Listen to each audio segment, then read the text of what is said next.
Army and Czech Armed Forces and the Fire Rescue Service and the police of the Czech Republic. I would like to focus on politics in terms of policy, because we don't really distinguish between policy and politics in the Czech language. So now we will focus on policy, whereas politics will be in the last panel of this conference.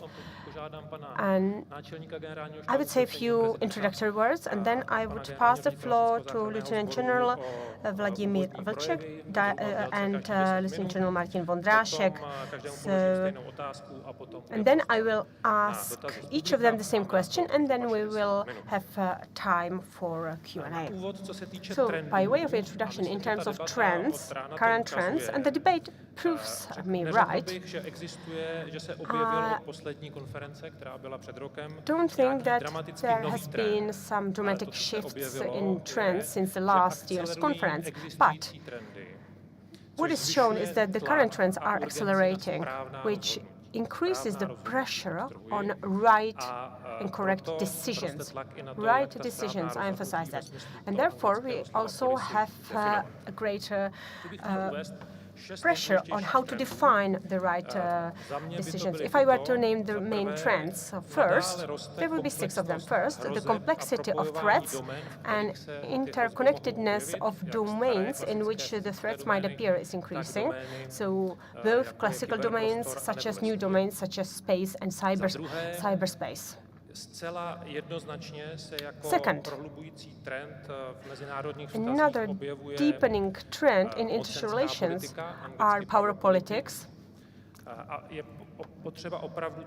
And we need to perceive the word power, not strength, but power, because power has different dimensions.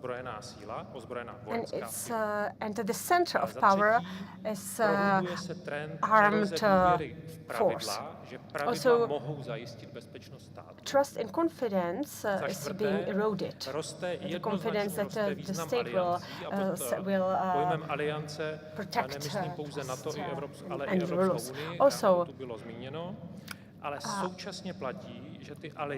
alliances are changing, and the strength of alliances is as strong as its weakest link, which again increases the pressure on responsibility of each member of the alliance. Fifth, quite clearly, there is a connection between internal and external security in traditional and new ways. If I leave aside Russia and Ukraine, it's the simple and clear effect that we can see in the security environment is the destabilization of a certain area outside of Europe. Hopefully we will not see it. And follow-up migration waves that cause problems in internal security of individual countries. And the 6th trend has already been mentioned, and that is the pressure on adaptation on one hand side and resilience within a wide or broad sense of the term, the resilience of the society, resilience with respect to external shocks, or resilience during a crisis situation, for example, in a military conflict. So that was a couple of words as introduction. And now I would like to ask individual speakers to reflect the trends from their point of view, and then we will continue with the questions. Thank you very much. So you've mentioned the trends. From my position, I will talk mainly about the external aspects that might impact also the internal security that will be perhaps covered by the representative of the police and the representative of the fire brigade. Defense cannot function without having a certain level of internal security. You just cannot separate internal and external security. There is a single security. The situation remains quite bad, and it's really the most complex since the end of Cold War. The Russian aggression against Ukraine goes on. There is a friendship of reason among Russia, China, Iran, and North Korea. And I'm not saying that that the interests are always the same, but there is coordination. Then the Israel and U.S. attack on Iran might make the cooperation between Iran and Russia more difficult, but Iranian weapons help kill Europeans in Europe. Then there are threats of Islamism and also illegal migration. And these threats are interconnected, despite the fact that in my particular area, the most urgent threat is aggressive Russia. We cannot forget about other problems and issues, such as the threat of terrorism. The world is competing for rare raw material resources that are needed for technologies and also for the defense industry. The war of attrition in Ukraine, together with international sanction, extort Russia, and Russia is frustrated because Europe still keeps supporting Ukraine, and that will lead to even more sabotage and many cyber attacks in Europe. And in the future, we cannot exclude some local armed conflict, confrontation with a NATO member state.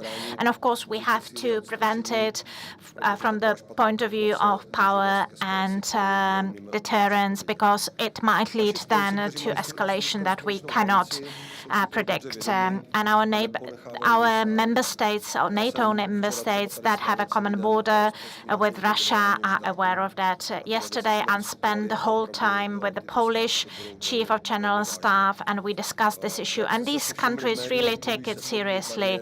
You can see that they are building fences, walls, and fortified locations, and for example, Poland, Finland, and Baltic states actually decided not to observe the ban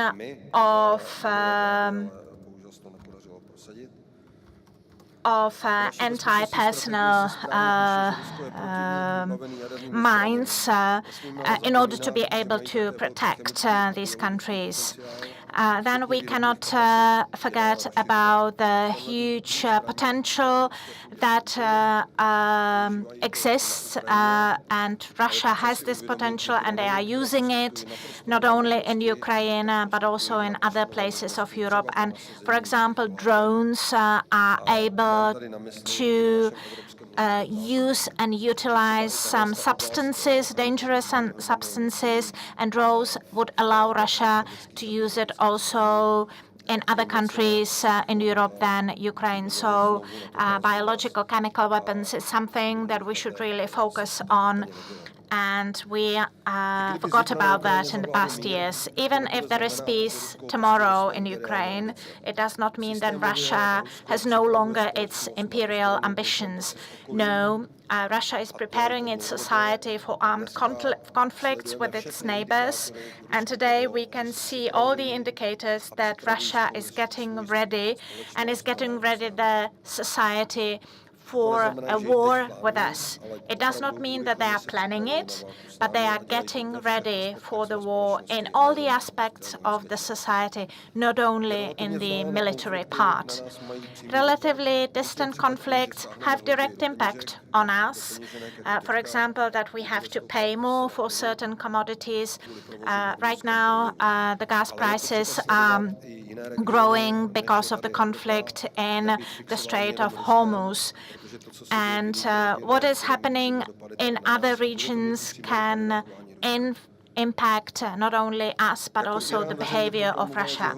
Iran publicly stated that they want to erase Israel from the world map. China is talking in the same way about Taiwan.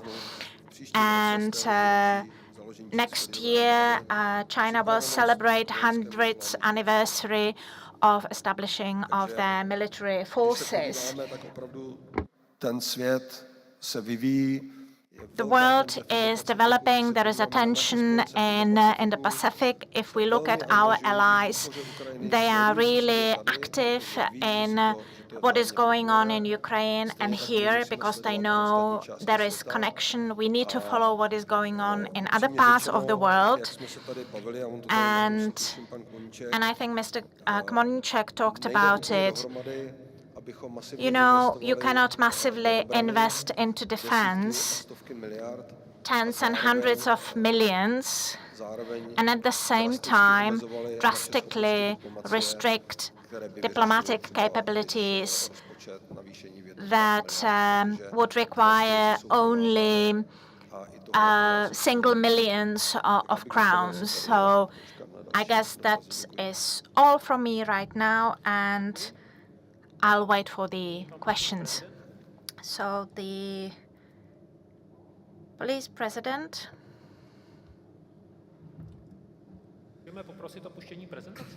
Could we start the presentation, please?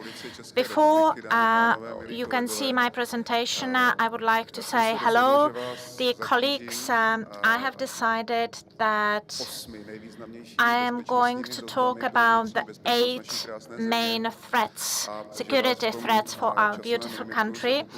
And within the time allocated to me, I will talk about 8 priorities, fulfillment of which I consider to be of the greatest need in order for us to be able to face these challenges. So I'll start with the first one, the new forms and growth of crime. I want to stress that the Czech Republic remains to be a very safe country compared to other European countries. The registered crime rate is decreasing by 4.5% last year, for more than 2%, and we are now focusing on new forms, but I'm going to talk about it when I talk about cybercrime. When talking about terrorist attacks and active shooters, you know that since 2015, when there was the first attack in Uherský Brod in the Czech Republic, we are intensively preparing for such situations, but you cannot be prepared for 100%. But today we have a dense network of units that are able to do what several years ago we were not able. They have long arms, and we really take it seriously. It's a reality. This year I visited Řehka, and I can see a director from Ostrava who had a similar case in Havířov. Policemen had to go in the building. They were in it. There were injuries of our policemen, and these situations is something that will definitely happen, and it is also related to the state of mental health of the European population. Cybercrime, it's not a type of crime. Cybercrime that's outside of the streets in the virtual world, but it is then reflected in all the types of crimes. Last year, 12.5% of all crimes was committed in the virtual space. So it's quite clear that crime is shifting from the physical world to the virtual world. In Germany, Austria, they are talking about dozens of percent. And, you know, now we have the capability to be there, to use all the tools to investigate in the street. We have to work in order to be able to do the same in the virtual environment. We do it, but it's not easy. Negative impacts of the economic crisis on public order. Fortunately, this is not happening, and hopefully it will not happen. If you look at the economic situation and the development of GDP, we could be optimistic. And now I'm going up, and now it's no longer fun. when you look at threats associated with the migration wave from the Western Balkans, just remember the experience from 2015 when over 1 million persons came to Europe. We were a transit country. We had to register 300 migrants per day. It's then 2022, the illegal migration grew by 1/3, and then we also accepted Ukrainian migrants. Now the conflict in the Middle East, the migration wave always led through Turkey, Western Balkans. We were a transit country, so we do not have to focus perhaps on the Mediterranean area. But when you look into Turkey and its neighbors, it's not only Syria, but also Iran. So it's important what the approach of Turkey is going to be to the geographical development. And I do apologize for the term, whether we are going to be successful or not when the migration through the Aegean Sea will go, or whether it will be migration wave going on the ground. So we are preparing for that, but we realize, and we talked about it with Karel, if the situation is like that, when we start with the border control, we cannot rely on the army, but on the fire brigades, on the prison services and other elements of the system. The sixth important security threat are extraordinary events of a natural and anthropogenic nature. I'm sure that General Vlček is going to talk about it because it's within the competence of the fire rescue services. And then the next two, hybrid influence of foreign powers, something that is somehow under the veil of some mystery. But look into Vrbětice, 2024 arson in Prague. Last year, several cyber attacks, including the attack on the police of the Czech Republic, and it comes from the east, and that's 100% guaranteed. Then arresting a foreign national and somebody working for a foreign power, proved again, and so on.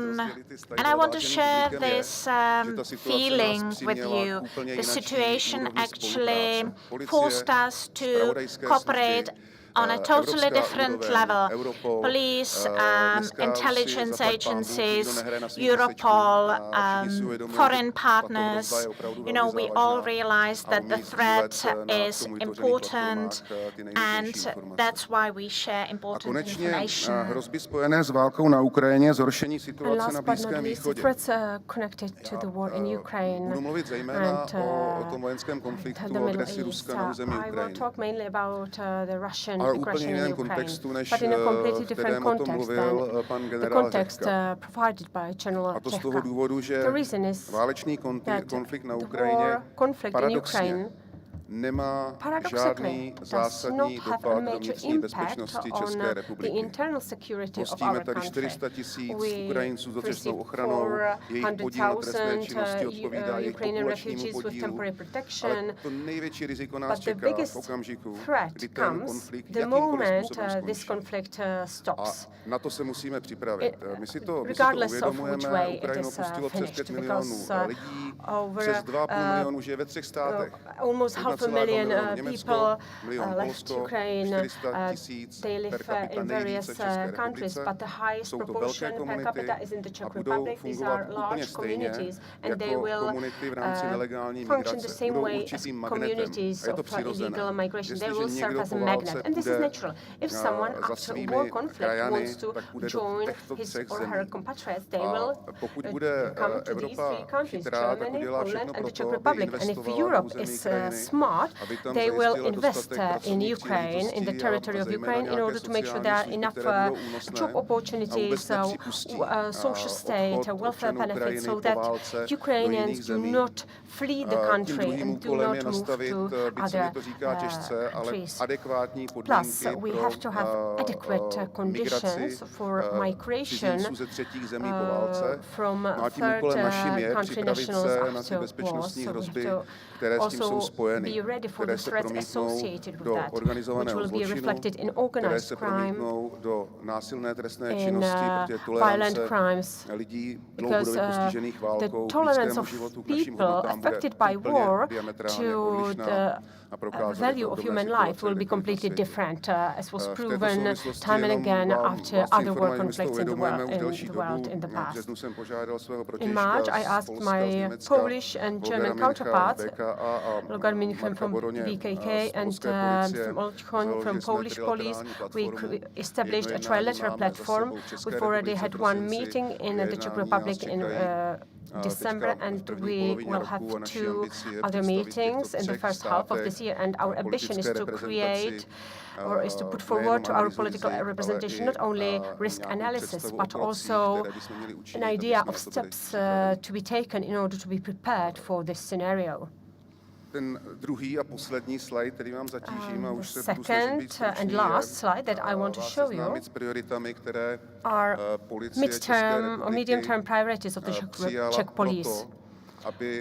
Priorities adopted by the Czech police in order to be prepared as well as possible to the threats.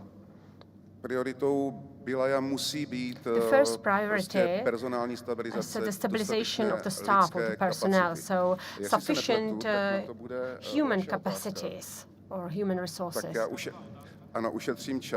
So I will spare you some time, because I'm sure your question will be regarding the priority number 1. So let's move to priority number 2, increasing the efficiency of police activities. I will emphasize 2 things.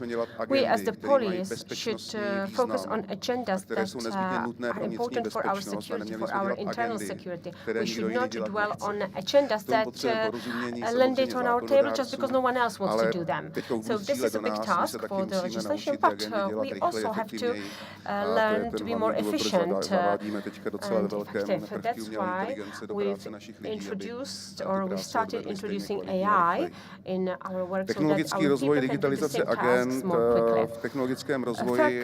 Technological development and digitization of agendas. I'm grateful for our cooperation with the Ministry of Defense, especially in the area of UAV detection. I think we've taken several important steps, and we have to finish our analytical system, which should be able to analyze data from all systems, including our nebudou na obou stranách toho procesu subjekty, kteří se budou umět elektronicky podepsat, tak se žádné digitalizace nedožijeme. První polovici letošního roku e-signatures, then we will never see digitization in practice. So we need to have taky lidi, s kterými jednáme, provádíme úkony, se budou moct podepsat v souladu se zákonem zjednodušeným digitalizovaným podpisem. If we don't have e-signatures with digital certificates in place, then we cannot move forward. Also, appropriate material and technical resources. Our budget is greater than last year, but still insufficient for strategic investments, for the maintenance of our real estate, and so on. But it forces us to look for sources elsewhere in the Fund of Internal Security. Hopefully, there will be a new call for the SAFE instrument, and hopefully in the area of technologies, communication and exercise, perhaps we could share 50-50 these activities with defense. And last but not least, development of professional and managerial competences. We've had a period where we changed our approach to development and training of our people. We've created a number of classes, including Master of Publication, the Police of Administration at Police Academy, and we want to motivate our people continue lifelong learning. Sixth priority is strengthening the resilience of the Czech police, so energy security. We've been working on that for quite some time. Operational management and security of our systems. These are three main areas that are main prerequisites for us to be able to do what we are expected to do. Also, developing the Czech police capabilities to detect, investigate and prosecute criminal activity in cyberspace, and last but not least, open communication internally and externally.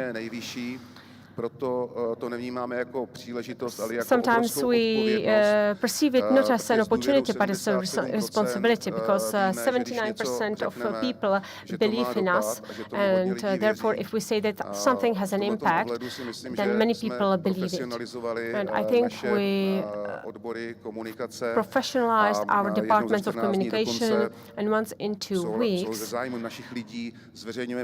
we even publish podcasts on the activities of the police of the Czech Republic, and we think that this is of crucial importance so that the public has objective information on our activities. Na závěr shrnutí za mne úplně jednoznačné. To sum up, I would say that the biggest challenges for internal security are still lying ahead of us. And it would be a shame to waste the time when we can still prepare for these threats. And thirdly, the police is making all in its power to be prepared, but still it has some limits. These are human resources, economic limits, and legislative limits. But still, it doesn't mean that we should feel we don't have the responsibility. On the contrary, we'll put up a fight.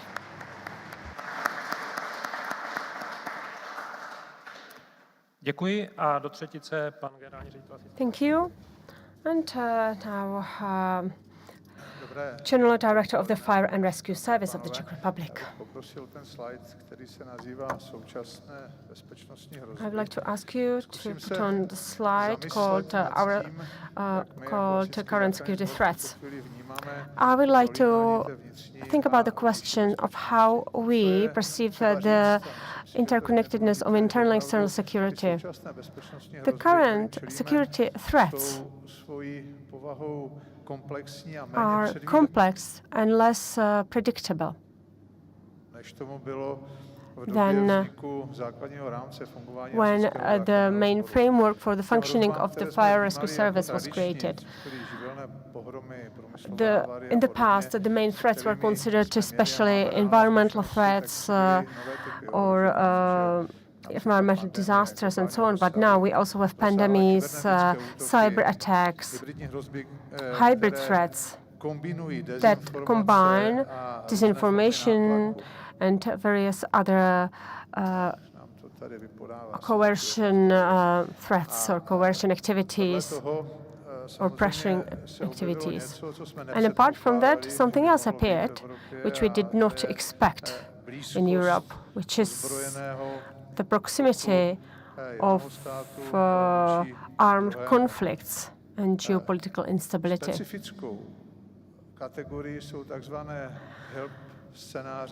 Help scenarios form a specific category. These are extreme impact, low probability scenarios. So events that are not very likely, but if they happen, they would have a major impact, such as nationwide blackout or other combined crisis.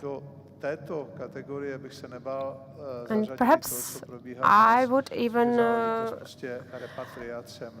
talk about what's going on at this point, repatriation of thousands of people from war zones, so, which is something that is happening now, and it could be part of this scenario as well. So there are several characteristics. Shorter reaction time, lower predictability, and interconnectedness of internal and external security, which is something that we're talking about. So the fact that an armed conflict broke out in Europe, it again opened up the question of preparedness for an open conflict. This is something that in the past we thought was almost impossible. And we focused mostly about protecting our people, not defending our people. And now both these areas form part of one entity, one whole. So Fire Rescue Service is one of the pillars of integrated rescue service. And it forms an integral part of the entire resilience of the country. We have a very functional early warning system. We are able to organize large-scale evacuations, do CBRN situations, and so on. We also try to modernize our early warning system. We try to develop crisis management tools and also focus on emergency survival scenarios. And we also extend our cooperation with other pillars of the integrated rescue service. At this point, we are focusing on contingency planning in peace times as well as war times. So what is the role of Russia and the Russian threat in all of this? Russian aggression in Ukraine completely changed all security calculations in Europe.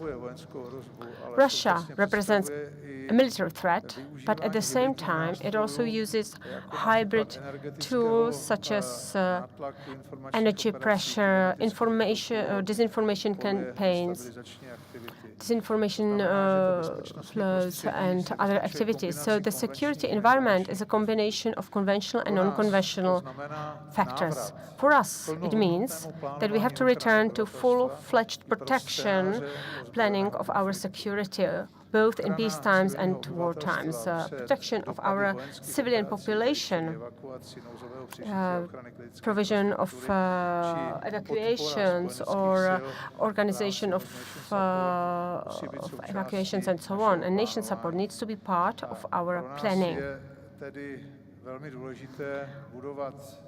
It is very important for us to build a system that will be universal, adaptable, and flexible. Now I would like to show you the second slide. So what's important for us for future is to be able to fight not only advanced state adversary, but also to be able to use our preparedness for our types of threats. So we need to invest in the protection of citizens, because this is a dual-use capability.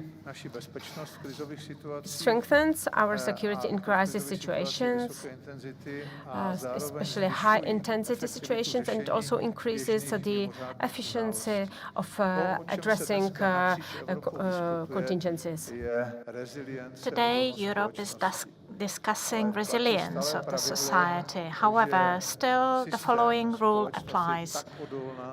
The society is as resilient as its weakest link. And today we say, and we see a huge potential and challenge, that the weakest link of the resilience of the society is an inhabitant.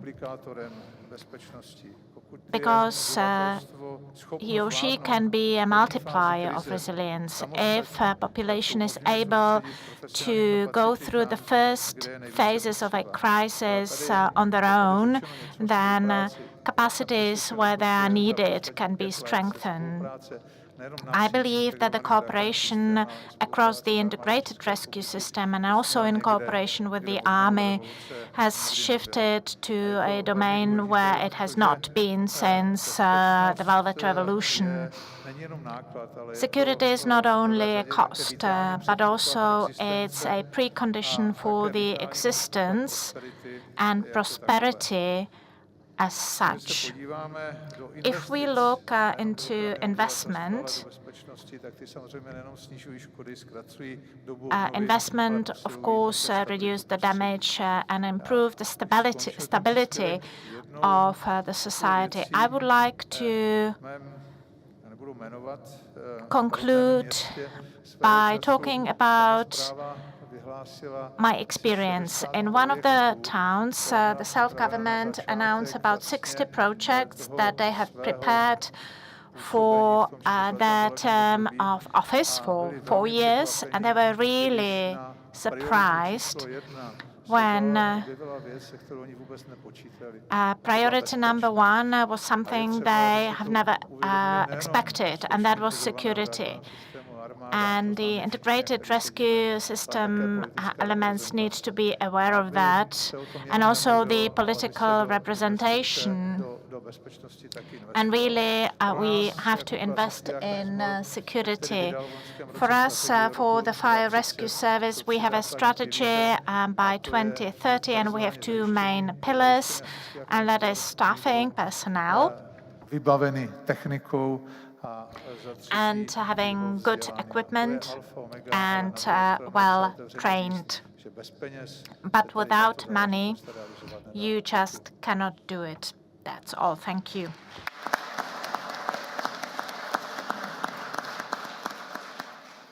Děkuji za úvodní příspěvky. Já si dovolím využít. So thank you for your introduction speeches. I will use the position of being a moderator. I will sum up what we've heard. First, security situation and environment right now is really serious. Threats are serious. We should not underestimate them, but it's not too late to find efficient solutions that will make sure that we have good security. So this is a good piece of news in the bleak environment, and actually rational debate help you to find proper solutions. There is only one security, and as we heard, cooperation of individual forces has deepened, and I can talk about it also from the point of view of the Ministry of Foreign Affairs, because it's also on our agenda, and I can see, or we can see, the shift as well.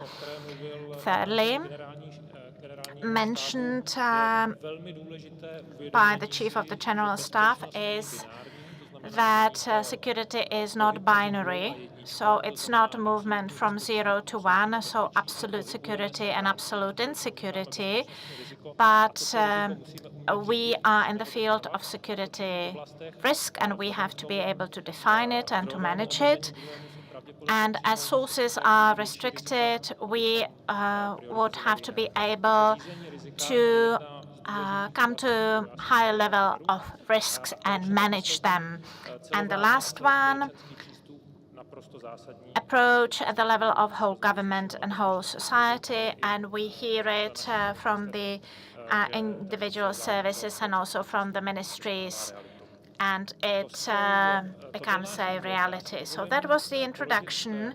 I will ask one question, and I'll ask for short answers, and then I'll give space to you, the audience. My question is about human resources. We talked about AI technologies, cyber space, but we still feel that in the security cycle we have to keep the focus on a individual, on human resources, to have sufficient numbers. And my question is, how would you describe the trend of development of the need of human resources from the point of view of quality and quantity, and whether you see the trend as an opportunity or a problem? So let's start from Director General, then Police President, and then the Chief of the General Staff. So thank you very much for your question. I have to look at it from two viewpoints. The fire brigade or the fire rescue service is represented by first professional course, about 12,000 firemen, and then we have volunteer fire brigades, those that are organized, and we have about 80,000 of them. Unlike other colleagues, we do not face the difficulty of not being able to hire new firemen. So there is lack of, let's say, 1% of personnel, but that's natural process.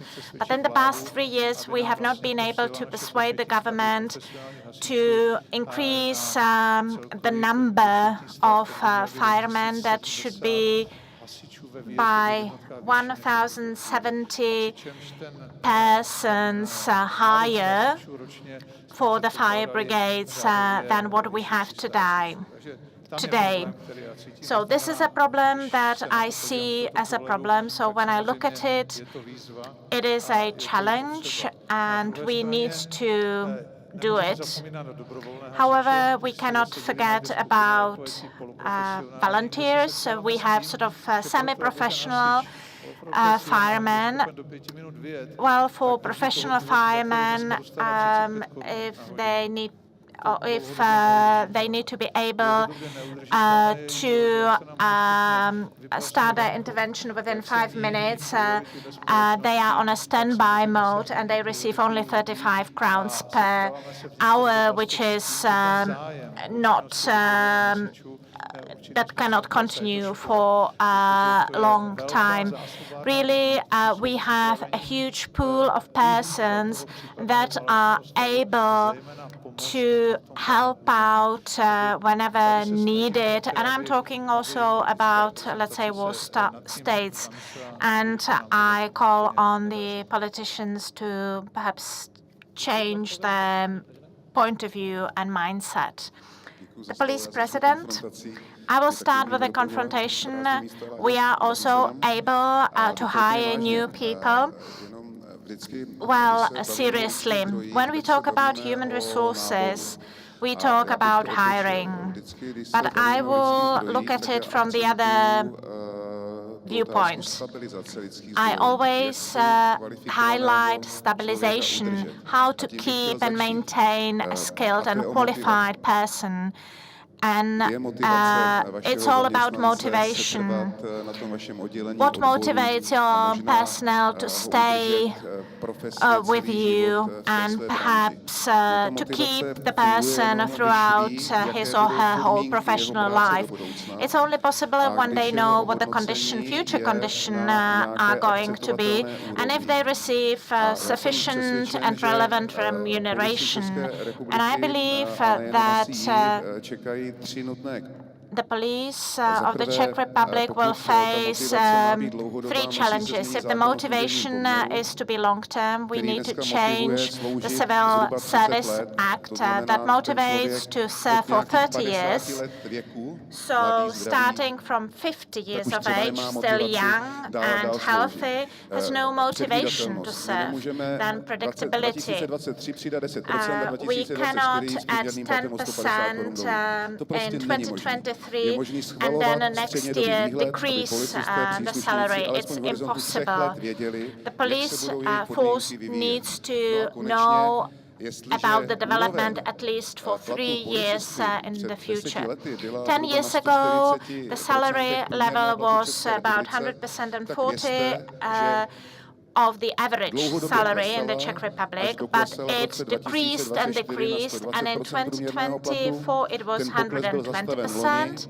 Last year the drop stopped, and this year there will be just a minimum raise, and of course we are negotiating with the government through the Ministry of the Interior to reverse the trend, to be able to pay experienced policemen and to keep them as long as possible. As for hiring new personnel, and I can show it in numbers that we are a very attractive employer. In the last ranking of prestigious professionals, we were at the 6th position. We will never be better than nurses and medical doctors. We have no ambition like that, but there is a huge interest in working for the police. And of course, we need to change the educational system in order to provide professional training, and also trust contributed to that. The general public trusts us.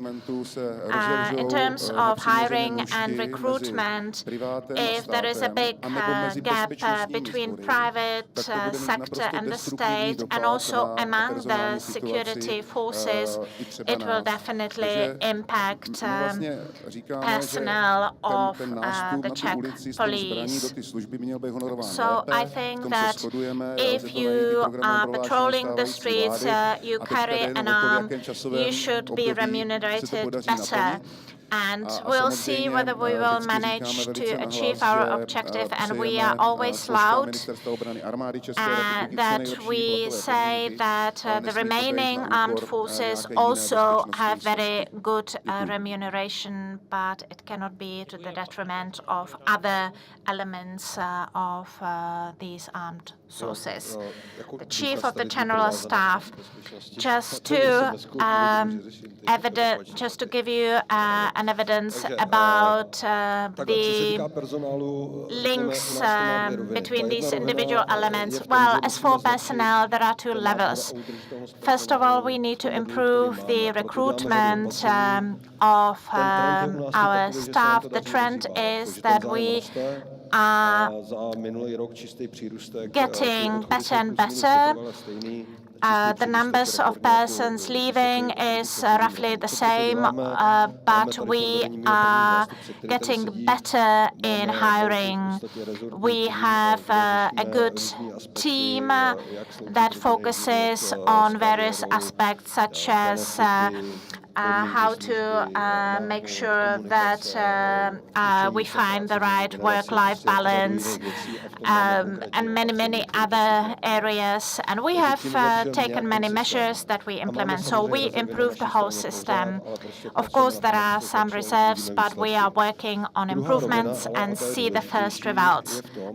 The next level is that the tasks that we were given by the defense strategy, including the worst-case scenario of a large conflict, the model of the Czech army, which was created after the professionalization, does not correspond to the tasks that we received. So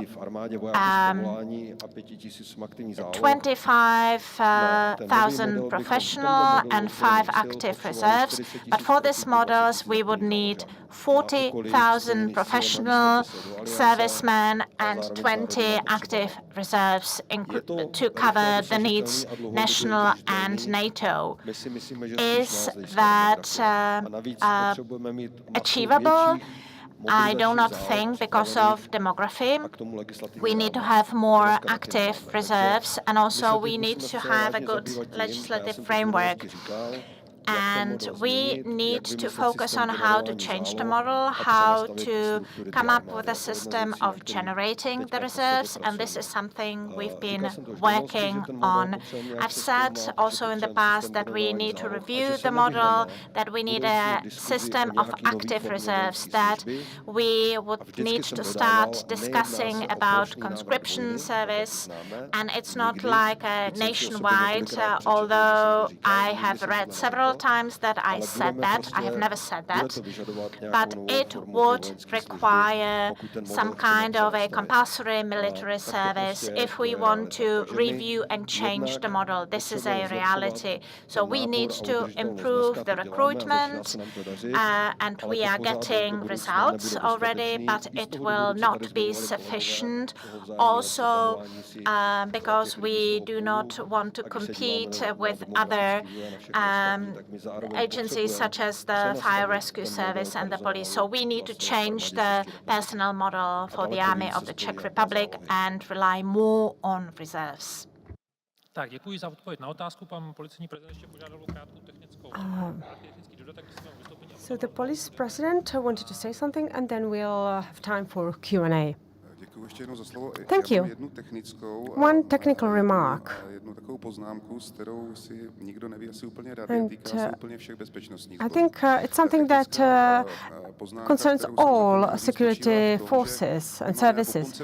We have certain development concept of development of the police of the Czech Republic. It defines our optimum staff levels. We still have, human resources gap, but still it's getting better and better. But what concerns us, and we should not forget about it, but we forget about it all the time, are employees, civil employees of security forces. Because each year, now I'm talking about 2024, we need to physically let go 700 civil employees. Well, guess who can do their job? Either a policeman, who is more expensive and should be doing something else, or an external company. So it has to be outsourced. So the message is clear. Anytime we are talking about human resources of security services, we have to ask ourselves whether we have the right conditions also for civilian employees, so that they do not leave and we do not give their tasks to the police officers. And we are absolutely unable to compete with the private market, and we had to even, increase bonuses to our civilian employees so that they have at least the minimum wage. And our target groups are students leaving the high school, so high school graduates. High school graduates are the Z generation, and they're completely different from us, the Z generation. And I'm not sure whether the security services management is able to change their mindsets and the way they are working, and to find, let's say, a tuned language, common language with a generation that is so different from them. Imagine you have 10 police officers, and 4 of them have been in service for less than 10 years. These are young people full of energy. They are skilled in online technologies that different skills than the older generation has. But they also ask, why should I be doing this job? But when we join the forces, I heard from my commander, when I'll want to know your opinion, I'll ask you. Just do this and don't ask questions. But the young generation is not working like that. They ask questions. And we have to find a way to be working with that, because this is something also difficult for the commanders to get used to this new Z generation.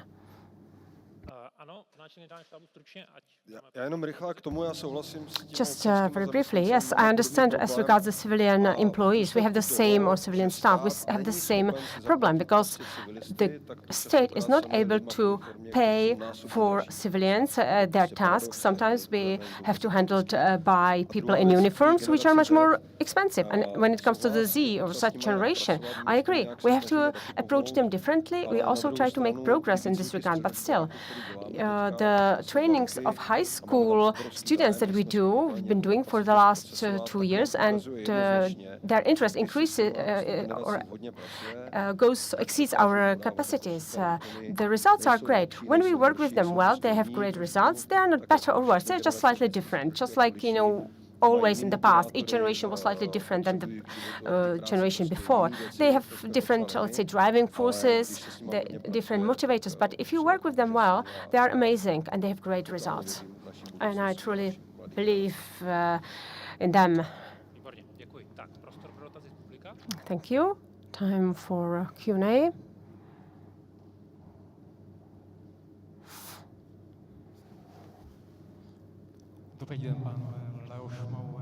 Good afternoon. I have a question regarding introduction of new technologies.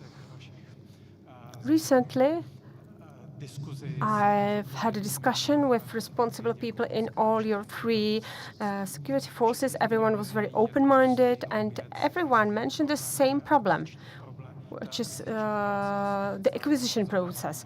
The Public Procurement Act is very complex and brings in many limitations and restrictions, so that the end users can often not even talk, or that the client cannot even talk with the company. So how should we change the legislation to, make the public procurement act more flexible and the acquisition process? I will ask for 2 more questions, and then we will have a round of answers. Another question in the back.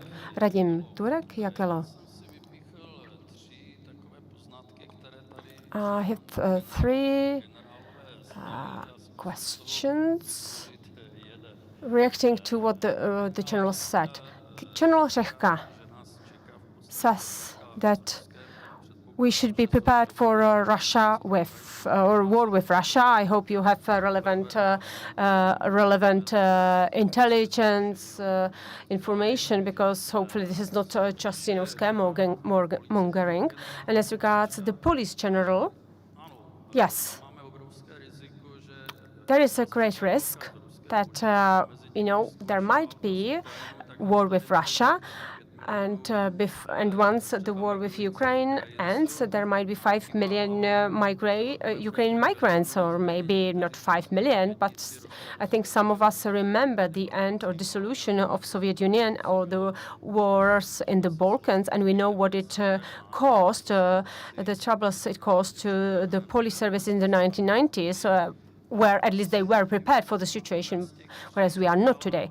But my third question would be regarding investments in a citizen. What should I imagine?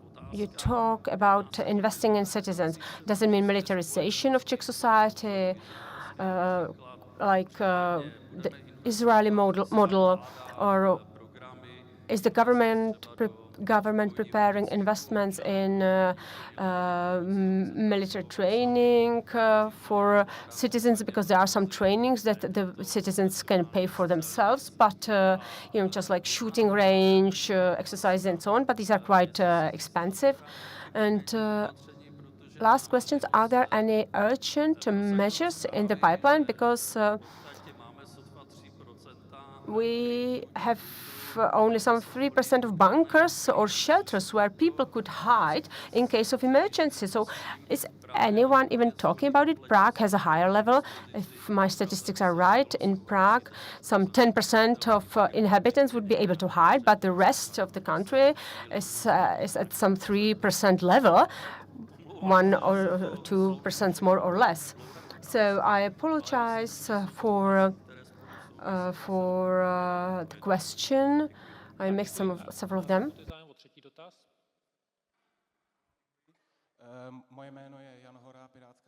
I have a question on behalf of the Pirate Party. I apologize. My question is about aspect that no one has mentioned so far. When we talk about nationwide crisis, would it be good perhaps to have some concept of reserves, nationwide reserves? I've understood in the past that police and the army are rather reluctant to have some standing reserves. So do I understand it correctly, or would you like to use some active reserves? And what do you think should be changed about the current legislation of active reserves?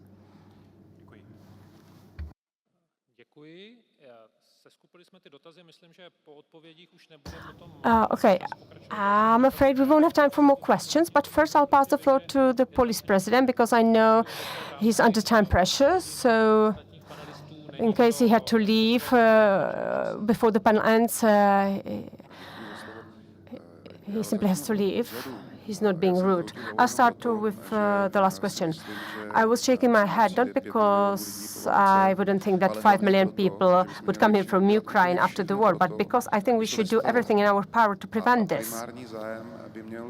And our primary goal should be that Europe will not abandon Ukraine once the conflict stops. We should help Ukraine reconstruct, invest in the country so that Ukrainians believe that they can have a good life after the war ends. Because after each war wave, there are 3 big communities in Europe, in Poland, Germany, and the Czech Republic, whereas in the Czech Republic, the community is largest per capita. So if a large wave of migrants with a war experience comes to the Czech Republic, it might be slightly problematic, to say the least. Not to mention the restricted, psychological services and others. I'm not saying that we should not be ready for migration away from Ukraine after the war, but I'm saying that we should be ready to help Ukraine even after the war. We should not abandon Ukraine once the war ends. And there are 3 phrases when it comes to your other question: how to cooperate with the companies to make sure it's legal. Police has to be especially careful, and so when it comes to research, development, innovation, we have to be very vigilant. We'll also be able to draft technical specifications. We've learned that, but still, believe it or not, there are a number of companies who are not able, as part of public procurement, to put forward an offer which would be in line with our technical specifications. Not that they wouldn't have the capability, but they don't know how to draft it, how to write it. And the third phase, if someone objects and dispute at the competitiveness office is taking several years to resolve, then something is wrong. So we need to be more flexible in the area of acquisitions. Já zkusím od prvopočátku, co se týče akvizic. Tady je třeba si uvědomit, že tím, jak se mění when it comes to acquisitions, as the security environment is changing, ta technika nebo to technické řešení se musí vymýšlet. The technical solution has to be sometimes invented. And in terms of the Public Procurement Act, it is almost borderline illegal. Second of all, if you want to come up with something, you need to have an interaction with the potential supplier or suppliers, in plural. Again, this is wrong. And thirdly, especially when it comes to warnings or notifications, you create a public tender, and an entity which is not even part of the tender, they object. So they make it unable for you to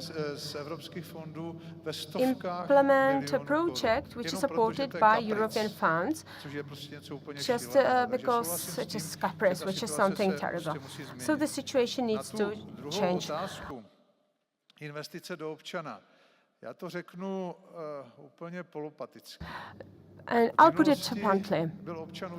In the past, a citizen was assured that in case of emergencies, the state will protect them. But I've been saying for quite some time, the state will not take care of you unless the citizens contribute to that. I know that in the media, sometimes it is announced that each citizen should be prepared for being 3 days or 72 hours prepared for emergency. But today, Scandinavian countries, they prepare citizens to be able to survive for 1 week. So it is an illusion to think that during the communists, the situation was much better. It was not. We were lying to ourselves often, and today, if you calculate Prague, we have covers for 6% of the population, and it used to be 10 to 11 in the past, but it has to be part of the new concept of citizen protection. We need to know what the shelters should look like.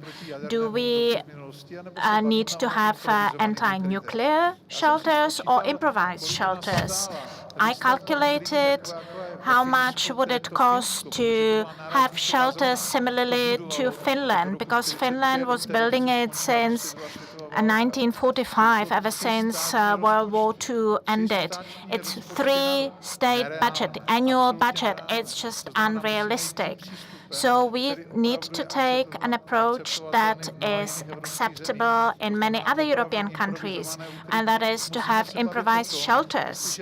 We need to talk about, well, while today the concept says that the state takes care of 2.5 million citizens, or children, all those in social institutions, health institutions, plus 1 adult, if that is viable, it's not. We need to look at things such as filters, masks, other personal protection equipment, and this should be the impulse for a political decision and for communication. What I want to say is we have a problem after elections to train mayors, train governors of regions. The success rate is 60 to 70%. Let's take the lesson from those countries where it works, not only within the narrow segment of public administration, but within the segment of all those persons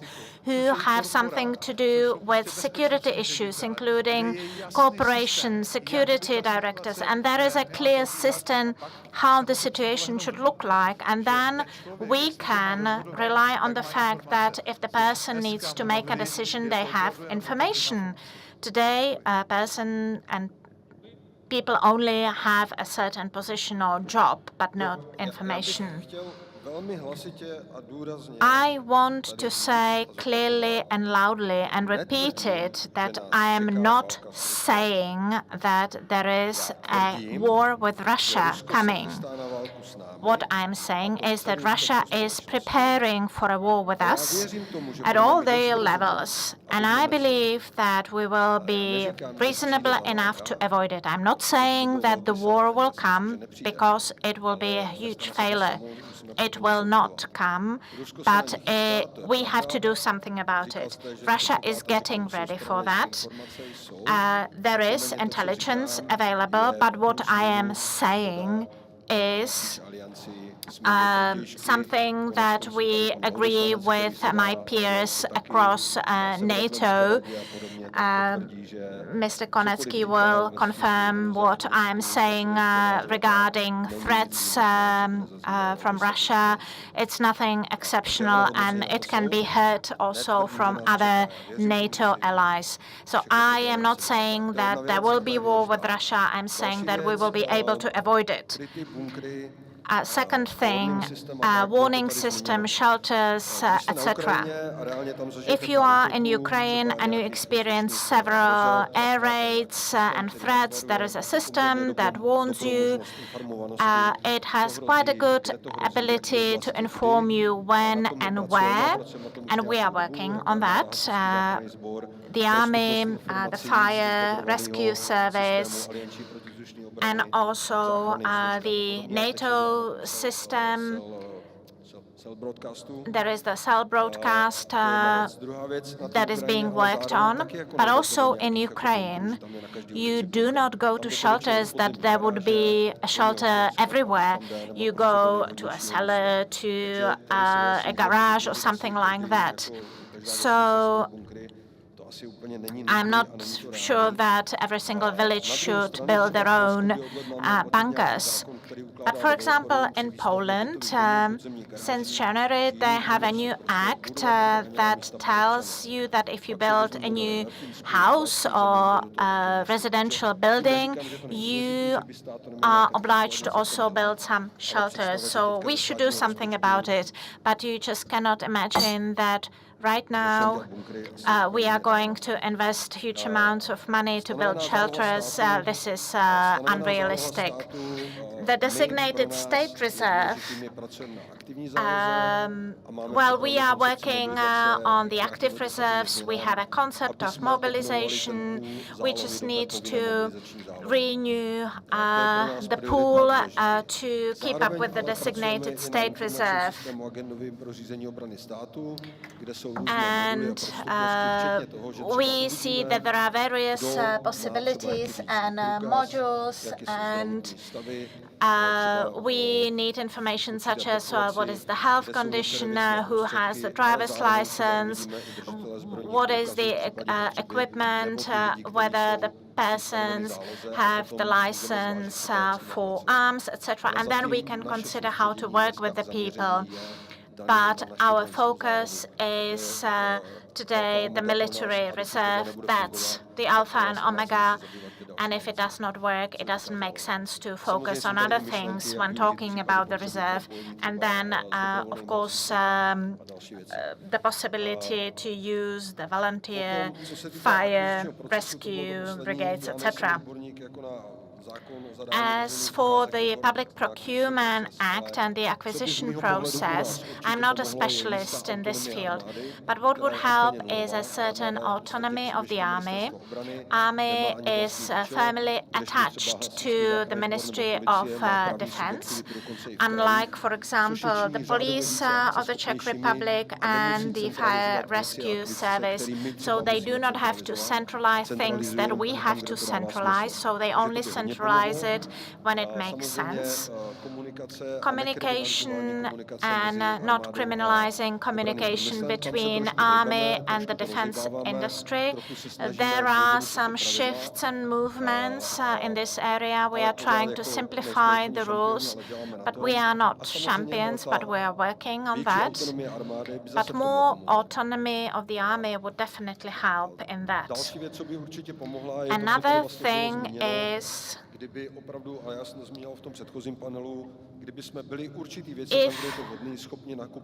we are able, it would help to purchase certain things as a service.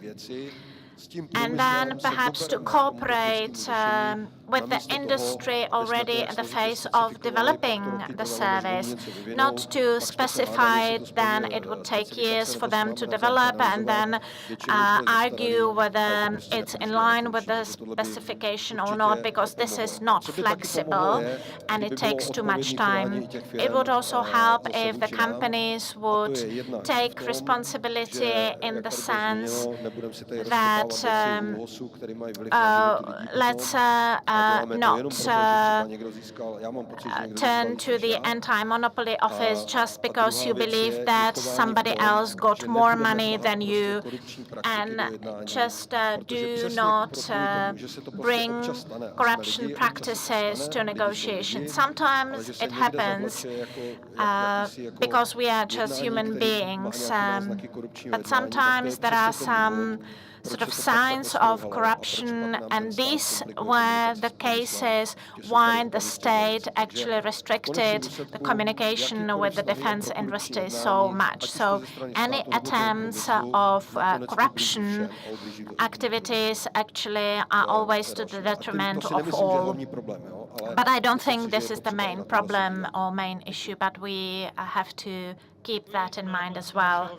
So we have reached the end of our time limit. Thank you very much for your very open and clear statements. This is exactly what we need to bring into the discussion. So thank you very much for your interest. Thank you very much for your answers. And I'm looking forward to the afternoon session.